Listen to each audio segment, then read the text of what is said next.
Hey, what's up mga kaballers? Maligayang pagbabalik sa aking channel. Halina't pag-usapan natin ang balitang nagreklamo na nga daw si Shai Gilgeous-Alexander sa Indiana Pacers at ang balita naman patungkol sa Twin Tower na pwedeng magawa na ng Golden State Warriors. Tara't pag-usapan natin yan dito sa Basketball Hot Shots.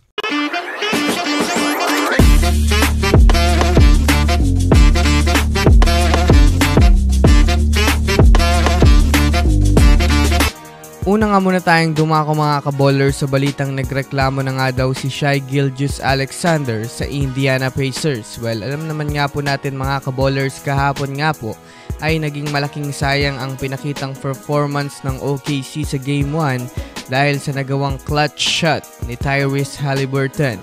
Bukod pa dyan, hindi lang nga po mga kaballers ang naging effort ng OKC ang nasayang, kundi ang naging matinding laro ni SGA sa pagtatala ng 38 points na siya naman nga halos mga kaballers ang gumawa sa buong opensa ng OKC. Kaya naman sa naging media interview nga nito mga kaballers, hindi na nga nito naiwasan pang magreklamo sa mga referee. Marami nga daw mga fouls ang hindi natatawag ng mga referee. Kumbaga nanghihinaya nga ito mga kaballers dahil na rin naman sa malaking tulong pa nga ito sa pagdagdag ng kanilang puntos.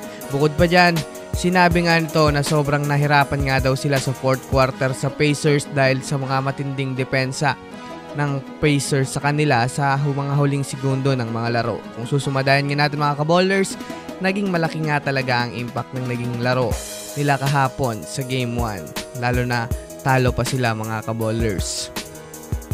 Para sa kaalaman ng lahat sa mga gustong makapanood mga kaballers at masubaybayan ng mga teams na kanilang gustong magkampiyon ngayong season ay maaaring bisitahin nyo lang mga kaballers ang FB page ng Keropi PH at i-message kung gusto nyong mag-avail ng NBA League Pass sa halagang 300 pesos ay di nyo na kailangan umasa sa mga live streamers para makapanood ang mga laro. Again, one-time payment, pwedeng makapanood ng live games until finals na yan mga kaballers at ilalagay ko sa comment section ng link.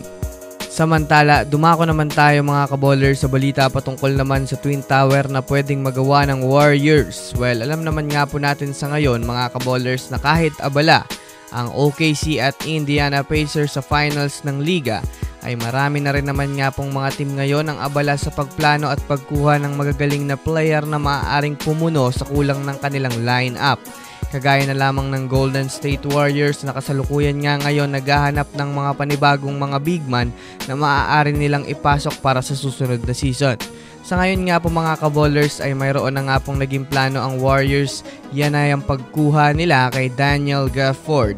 Mataas naman nga po mga kaballers ang chance na makuha nila itong si Daniel Gafford. Ito ay dahil sa maganda naman po ang ugnayan ng Warriors at ng Dallas Mavericks. Dagdag pa dyan mga kaballers, mayroon na rin naman nga pong nakaabang na trade package ang Warriors kay Daniel Gafford.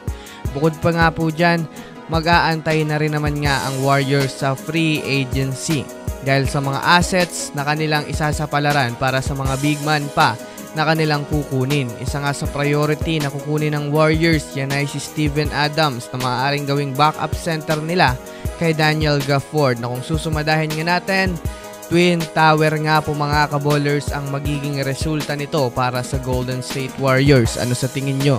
So yun lamang mga kaballers, yan lang naman ang pag-uusapan natin ngayon. Pindutin ang subscribe and hit nyo na rin ang notification bell para sa mga susunod na updates sa mundo ng basketball. Again, this is Basketball Hot Shots. Thanks for watching.